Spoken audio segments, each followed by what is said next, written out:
What's up mga kalamok? Samahan nyo ako sa aking mini vlog. Magluluto tayong kamuting kahoy. Yan. Start na tayo. Shoutout pala sa naging sponsor sa akin ng kamuting kahoy. Salamat. Bait ng kuya ko.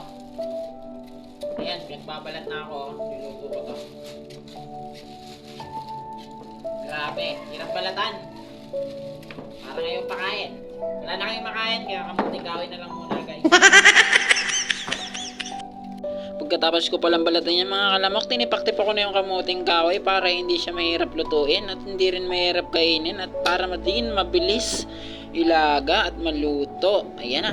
Pagkatapos ko pala yung tipak-tipak, may natira pang malalaki.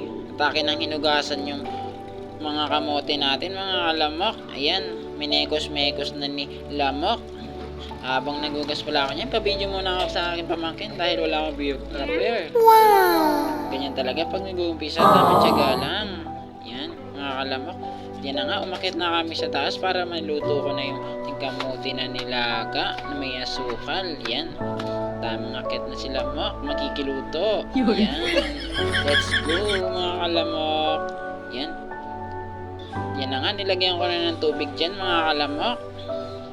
Pagkatapos kong lagyan ng tubig ay ating isasalang na. Yan, sasalang na natin. Binuksan ko pala muna yung LPG dyan. Tapos yung gas, uy mali, isa-isa pala. Charot, ayan na. Okay na, nabuksan na nila mo. Alright, ayan na nga guys, kumukulo na. Alright, ayan guys, finished product. Sobrang sarap.